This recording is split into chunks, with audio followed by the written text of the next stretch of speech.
Hey everyone, कैसे हैं आप सब। होप आप सब अच्छे होंगे, अच्छे से प्रिपरेशन कर रहे होंगे। तो गाइज वेलकम और welcome back to the channel. इस वीडियो में हम बात करने वाले APFO SSA 2023 के सिलेबस के बारे में डिटेल डिस्कशन करेंगे। एक एक चीज़ के बारे में बात करने वाले हैं जो कि इंपॉर्टेंट रहने वाला है। वीडियो को लास्ट तक देखना है आपको, ठीक है।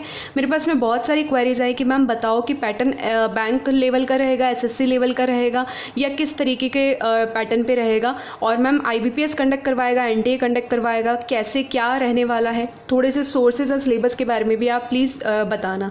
इसके साथ में ये चर्चा तो हमने की ही है, और साथ में मैं ये बताऊंगी कि आइडियल टाइम कितना रहना चाहिए हर एक सेक्शन के लिए, ये लास्ट में बताऊंगी। नेगेटिव मार्किंग है या नहीं है, सेक्शनल कट ऑफ है या नहीं है, प्रीवियस ईयर पेपर्स को किस तरीके से हम अरेंज कर सकते हैं, वो उसके रिगार्डिंग सारी चीज़ों के बारे में बात करेंगे। तो वीडियो इंपॉर्टेंट है, लास्ट तक देखेंगे। और आई होप कि आपने पूरा नोटिफिकेशन अच्छे से पढ़ लिया होगा। तो अब बात कर लेते हैं मेन बात की, ठीक है, सिलेबस की। तो सबसे पहले हम बात करेंगे कि IBPS कंडक्ट नहीं करवाएगा। लास्ट ईयर तक IBPS ने कंडक्ट करवाया है इस एग्जामिनेशन को, बट अब जो IBPS है वो कंडक्ट नहीं करवाने वाला है।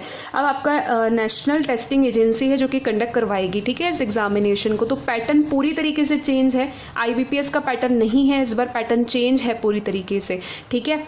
तो साथ में मैं बताऊंगी कि आपको जो एग्ज़ाम पैटर्न है वो बैंक और SSC का मिक्स रहने वाला है। वो किस तरीके से मिक्स रहेगा वो मैं आपको आगे प्रूफ दूंगी उस चीज़ का, ठीक है। अब बात करेंगे साथ में इसी में सोर्सेज और सिलेबस की भी। तो सबसे पहले हम बात कर लेते हैं यहाँ पे जनरल एप्टीट्यूड और रीजनिंग की। देखो, एप्टीट्यूड ही आपका रीजनिंग है, ठीक है, लेकिन इसके अंदर एक चीज़ याद रखें कि इसमें बैंक के अकॉर्डिंग आपका पजल्स एंड सिटिंग अरेंजमेंट तो रहेगा ही रहेगा, लेकिन जनरल एप्टीट्यूड का मतलब क्या होता है, थिंकिंग। क्या, कौन सी थिंकिंग? Critical thinking. यानी कि हम ये बोल सकते हैं क्रिटिकल रीजनिंग के बेस्ड क्वेश्चंस भी रहेंगे इसके अंदर, ठीक है। जैसे हम बोलते हैं कोर्स ऑफ एक्शन, अजम्पशंस, ठीक है, इस तरीके के जो अपने इसके अंदर टॉपिक्स आते हैं क्रिटिकल रीजनिंग के अंदर, वो इसके अंदर आएंगे। साथ में आपके SSC के कुछ क्वेश्चंस भी आएंगे, मतलब कुछ चैप्टर्स भी आएंगे, जैसे कि एनालॉजी हो गया या मिरर बेस्ड जो क्वेश्चंस हैं वो।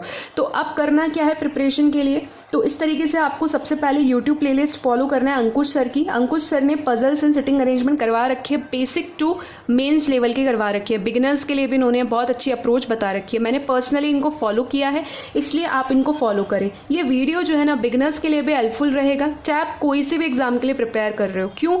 क्योंकि देखो, हर एक एग्जाम में ज़्यादा कुछ फ़र्क नहीं होता है, सिमिलर सब्जेक्ट्स होते हैं, सिमिलर टॉपिक्स होते हैं, तो इसलिए वीडियो उनके लिए भी बहुत ज़्यादा हेल्पफुल रहेगी। साथ ही में मैं जो चीज़ें बताऊंगी, बुक्स वगैरह बताऊंगी, उनके इमेजेस भी दिखा दूंगी, तो आप अपनी जो प्रिपरेशन है ना उसको बिना रुके आराम से स्मूथली कर सकते हो, ठीक है। अब बात कर लेते हैं यहाँ पे कि SSC के लिए आप अड्डा की प्लेलिस्ट को फॉलो कर सकते हो। उस पर सारे आपको फ्री में जो है वीडियोज़ मिल जाएंगे, जितने भी SSC के टॉपिक्स हैं वो जो है उनका प्लेलिस्ट आपको आराम से मिल जाएगा। मान लो कि आप किसी और एजुकेटर को फॉलो करते हो, ठीक है, तो कोई दिक्कत नहीं, आप उसी एजुकेटर को फॉलो कर सकते हो। उसके अलावा आप किरण की बुक ले सकते हैं, जिसमें SSC के आपके प्रीवियस ईयर के रीजनिंग के क्वेश्चंस आपको मिल जाएंगे, वो भी टॉपिक वाइज, चैप्टर वाइज मिलेंगे, जिसका स्क्रीनशॉट यहाँ पे ब्लिंक हो रहा है। तो उस बुक से भी आप अपना जो रीजनिंग सेक्शन है वो बहुत अच्छा कर सकते हो, ठीक है। तो पेपर का जो लेवल रहेगा ना ओवरऑल ईजी टू मॉडरेट ही रहने वाला है, ठीक है। तो इस तरीके से आपका बैंक भी कवर हो रहा है और SSC भी कवर हो रहा है, ठीक है। अब बात कर लेते हैं यहाँ पे हम कंप्यूटर लिटरेसी की। तो कंप्यूटर लिटरेसी देखो, बैंक हो, SSC हो, किसी में भी हो, सब में सेम होता है। तो कंसेप्ट के लिए तो आप आर्यन की बुक को फॉलो करेंगे, और आर्यन की बुक में होता है क्या है, चैप्टर दिया होता है, उसके बाद में उसके MCQs होते हैं, ठीक है। और ये आपके RRB PO, RBI असिस्टेंट और जितने भी अपकमिंग एग्जामिनेशन है जिसमें कंप्यूटर आएगा उस सबके लिए हेल्पफुल रहने वाला है, ठीक है। तो आप इस बुक को फॉलो कर सकते हैं। साथ में आप करंट अफेयर्स करने पड़ेंगे, लाइक करंट अफेयर्स आप जब पढ़ोगे उसके अंदर कंप्यूटर के रिगार्डिंग जो भी करंट अफेयर्स आएंगे ना उनको अलग से ही पहले लिख लेना आप, ठीक है। जैसे कि चैट बोर्ड से रिलेटेड हो गए, आर्टिफिशियल इंटेलिजेंस से रिलेटेड हो गए, या फिर कोई भी कंप्यूटर के एरिया में, कंप्यूटर के क्षेत्र में, या कोई न्यू कंप्यूटर आ रहा है, ठीक है, तो उस तरीके का जो भी आपका करंट अफेयर्स है उसको आप आराम से अलग से लिख लेना, ठीक है। और साथ में अगर आप डिटेल स्ट्रेटेजी चाहते हो ना तो आपको लिंक मिल जाएगा कंप्यूटर के लिए, वो डिस्क्रिप्शन में उसको चेकआउट कर लेना। एक चीज़ छोटी सी और सजेस्ट करूंगी कंप्यूटर के लिए कि अगर आप थोड़ा और डिटेल में कंसेप्ट को पढ़ना चाहते हो तो एक आपको यहाँ पे स्क्रीनशॉट ब्लिंक हो रहा होगा, अरोड़ा सर हैं, बहुत अच्छे कंसेप्ट इन्होंने बताया, पढ़ाने का तरीका इनका बहुत अच्छा है। तो उसको भी, जो कंसेप्ट आपको बुक से समझ में नहीं आ रहा आप उनसे पढ़ सकते हो, ठीक है। वो भी आपका यूट्यूब पे एकदम फ्री ऑफ कॉस्ट है। ओके जितने भी सोर्सेज मैं बता रही हूँ वो सब मैंने यूज़ किए हुए हैं, तभी मैं आपको बता रही हूँ, ठीक है। और ये मेरा जेन्युइन सजेशन रहेगा आप लोगों के लिए। अब बात करें यहाँ पे क्वांटिटी एबिलिटी की, तो क्वांट की बेसिकली हम लोग यहाँ पे बात कर लेते हैं। तो यहाँ पे देखो DI आएगा, अर्थमेटिक आएगा ना, एडवांस मैथ्स आएगा। अभी मैंने बोला पैटर्न चेंज हुआ है, तो पैटर्न जो है वो SSC से मिलता जुलता ज़्यादा है, ठीक है। लेकिन बैंक से कहाँ कनेक्ट करता है वो भी मैं आपको साथ साथ बताती हुई जा रही हूँ। तो इसीलिए मैंने यहाँ पे एडवांस मैथ्स को इंक्लूड किया हुआ है। तो DI की सबसे अच्छी प्रैक्टिस ये रहेगी कि आप मॉक से करो, जो ऑलरेडी अटेम्प्टेड मॉक से आपके प्री के मेंस के, उनसे आप DI की प्रैक्टिस कर सकते हो। उसके बाद अगर आप बिगनर्स हो तो आप DI और अर्थमेटिक के लिए यूट्यूब प्लेलिस्ट फॉलो कर सकते हो, आशीष अरोड़ा सर की, करियर डिफाइनर की और हर्षल सर की। तो हर्षल सर के मेंस लेवल कॉन्सेप्ट्स और जो DIs हैं वो काफ़ी अच्छी हैं। तो इन तीनों में से आप किसी भी 2 सोर्स को फॉलो कर सकते हो, ठीक है। तो ये चीज़ याद रखना कि अगर आप आशीष अरोड़ा सर को फॉलो कर रहे हो तो साथ में हर्षल सर को फॉलो करो, करियर डिफाइनर को फॉलो कर रहे हो तो साथ में हर्षल सर को फॉलो करो। तो इस तरीके से आपका प्रिपरेशन अच्छा हो जाएगा। अब मैं मेंस क्यों बोल रही हूँ साथ में, क्योंकि यहाँ तो 2 ही फेज होने वाले हैं, एक एग्जाम आपका रिटन एग्जाम और दूसरा आपका टाइपिंग टेस्ट। क्योंकि आपकी अपकमिंग एग्जाम्स भी होंगे तो उसके अंदर भी आपका अभी से ही प्रिपरेशन हो जाए तो क्या बुराई है उसके अंदर। प्री मेंस साथ में लेके चलो, और किसी कौन से एग्जाम में आपका क्लियर हो जाएगा आपको क्या पता, ठीक है। इसीलिए आपकी प्रिपरेशन कहीं पर भी वेस्ट नहीं होगी। एक बार बस इन्वेस्ट करना है, फिर आपको बस उस पर लगातार रिविजन एनालिसिस करके अपना कहते हैं ना एक स्मूथ लेयर बनाते हुए चलना है, बस इसीलिए मैं आपको बोल रही हूँ। फिर बात होती है एडवांस मैथ्स की, तो उसके लिए मैं आपको बताऊंगी एडवांस मैथ्स किस में आता है, SSC में आता है। तो इस तरीके से SSC का हो गया पैटर्न, साथ में आपका क्या हो गया, राकेश यादव सर की जो बुक है वो उसको आप फॉलो कर सकते हो। बहुत अच्छा उनका मटेरियल है और कंटेंट है बेसिकली एडवांस मैथ्स के लिए। उसकी बुक का स्क्रीनशॉट यहाँ पे आपको ब्लिंक हो रहा होगा, ठीक है, वो आप देख लेना, उनको आप फॉलो कर सकते हो। अब बात करते हैं नेक्स्ट सेक्शंस की। तो बात करेंगे सबसे पहले हम जनरल इंग्लिश की। तो देखो बेसिकली हुआ क्या, जनरल इंग्लिश में क्या लिखा हुआ है, विथ कॉम्प्रीहेंशन। अब यहाँ से आपको मालूम होता है कि कॉम्प्रीहेंशन SSC के अंदर तो नहीं आता। कॉम्प्रीहेंशन का मतलब क्या है, रीडिंग स्किल्स, ठीक है। तो इसका मतलब कहाँ पे आता है, ये बैंक के अंदर सबसे ज़्यादा पूछा जाता है। इसका मतलब हो गया ना, SSC के साथ साथ बैंक का भी इसके अंदर पैटर्न मिक्स है, ठीक है। अब बात करें यहाँ पे सोर्सेज क्या रह सकते हैं, तो सोर्सेज रहेंगे, देखो नीतू मैम की बुक यूज़ कर सकते हो आप, जिसका स्क्रीनशॉट ब्लिंक हो रहा होगा आपको ग्रामर के लिए। निमिषा मैम के 120 रूल्स की PDF आप पढ़ सकते हो। जैसे ये बुक हो रही है उनके साथ साथ आप ये रूल्स पढ़ते जाओ, ये भी हेल्प करेंगे आपको। साथ में सबसे अच्छी प्रैक्टिस आपकी होगी सेक्शनल मॉक से, चाहे इंग्लिश का प्री का लो या फिर मेन्स का बात कर लो, आप सेक्शनल मॉक से बहुत अच्छी प्रैक्टिस होती है, लेकिन इसके लिए आपको सब्सक्रिप्शन लेना ही पड़ेगा, ठीक है। इसके अलावा अगर आप टॉपिक वाइज क्विज देना चाहते हो वो भी फ्री ऑफ कॉस्ट, तो ग्रेड अप, अड्डा या प्रैक्टिस मॉक, तीनों में से किसी भी 2 सोर्सेज को फॉलो कर लो। और इवन प्रैक्टिस मॉक के अंदर तो प्री एंड मेंस का क्विज का जो लेवल है ना वो भी काफ़ी अच्छा दे रखा है, मतलब इसमें एरर्स काफ़ी कम है, तो आप इनको फॉलो कर सकते हो, ठीक है। तो ये चीज़ आपका जनरल इंग्लिश का हुआ। ध्यान रखना कि जनरल इंग्लिश में बहुत अच्छा स्कोर कर सकते हो आप, ठीक है। कैसे, क्योंकि यहाँ पे वेटेज सबसे ज़्यादा है, 50 क्वेश्चंस रहेंगे, बाकी सेक्शंस के कंपैरिजन में 50 क्वेश्चंस रहेंगे, तो बहुत अच्छा स्कोर कर लोगे आप यहाँ से, ठीक है। अब बात कर लेते हैं यहाँ पे GK और GA की। तो देखो जनरल अवेयरनेस आपका कहाँ आता है, बैंक के अंदर आता है, उसमें करंट अफेयर्स आ गया, स्टैटिक पोर्शन आ गया। स्टैटिक कोई अलग नहीं होता है, स्टैटिक आपका करंट के अंदर ही आता है। मतलब क्या, स्टैटिक जैसे कोई आप करंट अफेयर्स पढ़ते हो तो उसमें डांस फॉर्म्स आ गई, तो क्या वो करंट का पार्ट है, क्या स्टैटिक का पार्ट है तो उसी का ही पार्ट ना, ठीक है। ऐसा कुछ नहीं है कि वो चेंजेस होते जा रहे हैं, वो उसी का ही पार्ट रहता है, ठीक है। अब बात करें करंट अफेयर्स, लास्ट 3-4 मंथ्स का करना है आपको। अब स्टैटिक के लिए एक चीज़ मैं और बता दूं कि थोड़ा लास्ट मोमेंट पे रिवीजन के लिए आप अफेयर्स क्लाउड के जो मंथली वो आती हैं PDFs आती हैं, जैसे जनवरी की, फरवरी की, पूरे मंथ की, तो उसमें क्या होता है टॉपिक वाइज दे रखा होता है कि SBI न्यूज़, RBI न्यूज़, उसको आप रिवीजन के लिए यूज़ कर सकते हो, ठीक है। तो उसमें आपका स्टैटिक पोर्शन भी आराम से कवर हो जाएगा। स्टैटिक के लिए भी इनकी अलग से एक PDF आती है, तो इस सोर्स को आप फॉलो कर सकते हो, अफेयर्स क्लाउड को, ठीक है। अब बात करें यहाँ पे GK के अंदर, जनरल नॉलेज के अंदर आपका इंडिया GK बेस्ड रहेगा, history, polity, geography, economics, science. क्या मुझे बताइए कि SSC CGL में या SSC के पैटर्न में ये चीज़ फॉलो होती है, आप बोलोगे बिल्कुल फॉलो होती है। तो इस तरीके से आपका ये SSC भी हो गया, तो SSC बैंक साथ में चल रहा है। इसके लिए सोर्सेज क्या होंगे, थ्योरी पढ़नी है तो लूसेंट से पढ़ेंगे, MCQ करना है आपको, है ना, तो वो आप किरण की बुक से कर सकते हो।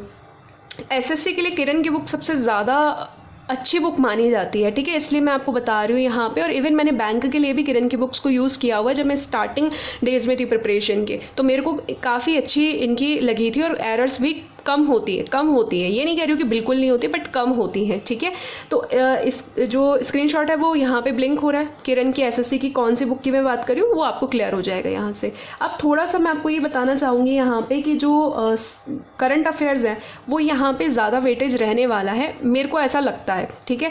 तो बाकी अगर मान लो कि इसमें 30 क्वेश्चन आ रहे हैं, ठीक है, इसमें 30 क्वेश्चंस आ रहे हैं, तो मान लो 50-50 भी रह सकता है, ठीक है, मतलब 50 आ गए आपके जीके से, 50 आ गए करंट अफेयर्स से, तो कोई उससे भी कोई दिक्कत नहीं आएगी। लेकिन ये चीज़ से आपको एक फ़ायदा रहेगा कि मतलब आप ये पैटर्न को चेक कर सकते हो, ठीक है, थोड़ा सा कि किस तरीके का क्या पूछा जा सकता है। एफसीए का भी एग्जाम हुआ था, तो उस एफसीए के मेमोरी बेस्ड क्वेश्चन से आप आइडिया ले सकते हो। मेमोरी वो सारे क्वेश्चंस मैंने सारी शिफ्ट के टेलीग्राम ग्रुप में शेयर किए हुए हैं ऑलरेडी, आप वहाँ जाना, जो लिंक है आपको डिस्क्रिप्शन में मिल जाएगा, टेलीग्राम ग्रुप ज्वाइन करना, वहाँ थोड़ा सर्च करना, आपको मिल जाएंगे, ठीक है, मेमोरी बेस्ड क्वेश्चंस। तो वहाँ से आइडिया लग जाएगा कि कितने पोर्शन पे या कितना वेटेज आपका जीके का है, कितना वेटेज आपका जनरल अवेयरनेस का है, ठीक है। एक छोटा सा सजेशन यहाँ पे ये देने वाली हूँ मैं कि यार इन टॉपिक्स को बिल्कुल भी अवॉइड मत करना। डेटा सफिशिएंसी जो कि रीजनिंग क्वांट दोनों के अंदर आएगा, Q1 Q2 क्वांटिटी 1 क्वांटिटी 2 सिर्फ आपका क्वांट के अंदर आएगा, और लॉजिकल रीजनिंग जिसके बारे में मैंने अभी आपको बताया, क्रिटिकल रीजनिंग, अजम्पशंस हो गई आपके पास में,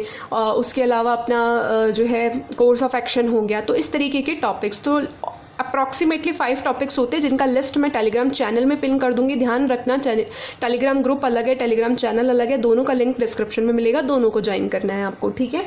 तो टेलीग्राम चैनल में डेली अपडेट्स आती हैं, ठीक है, तो ये चीज़ ध्यान रखना, वहाँ पिन कर दूंगी मैं, तो आपको उसको भी ये नहीं रहेगा कि यार कोई भी टॉपिक प्रैक्टिस होने से छूट गया अपना, आराम से सारे टॉपिक्स को कर लेंगे। तो आई होप यहाँ तक मैं आपको क्लियर कर पाई होंगी कि किस तरीके से बैंक है और किस तरीके से एसएससी का मिक्स पैटर्न में चल रहा है, ठीक है। अब बात कर लेते कि आइडियल टाइम कितना रहना चाहिए। तो आइडियल टाइम के लिए मैं आपको बताना चाहूँगी कि देखो थोड़ा सा पैटर्न समझना पड़ेगा। ये है आपका रीजनिंग जनरल एप्टीट्यूड, क्वेश्चंस 30 और एक क्वेश्चन 4 मार्क का है, यानी कि 120 मार्क्स हो गए। इसी तरीके से जीके जीए के अंदर 30 तो 120, क्वांट के अंदर आपका 30 120, एंड इंग्लिश के अंदर ध्यान रखना कॉम्प्रीहेंशन इसके अंदर इंक्लूडेड है, तो 50 क्वेश्चंस के साथ में आपका 200 मार्क्स का बन रहा है। तो देखो 600 आपके मार्क्स की जो भी चीज़ें बनेंगी उसमें से 1/3 पोर्शन तो किसका ही है, इंग्लिश का ही है, तो कितना ज़्यादा वेटेज है। तो ये चीज़ आप समझे कि यहाँ से आप कितना अच्छा गेन कर सकते हो। साथ में कंप्यूटर लिटरेसी है और ये 10 क्वेश्चंस आएंगे यहाँ पे 40 मार्क्स के, ठीक है। ध्यान रखना कंपोजिट टाइम है, सेक्शनल टाइमिंग नहीं है, कंपोजिट टाइमिंग है 150 मिनट्स की, जिसको आपको इसीलिए मैं कह रही थी आपको एक बार आइडियल टाइम में बता दूंगी। तो आइडियल टाइम कितना होना चाहिए जीए के लिए, यानी कि आपका जो रीजनिंग है 30 मिनट्स, जीके जीए के लिए भी आप 30 मिनट्स, क्वांट के लिए 30 मिनट्स, जनरल इंग्लिश में क्वेश्चन ज़्यादा है 35 मिनट्स, कंप्यूटर के लिए आप सिर्फ 10 मिनट दे सकते हो और ईजी क्वेश्चन ही आएंगे, ईजी टू मॉडरेट लेवल रहेगा।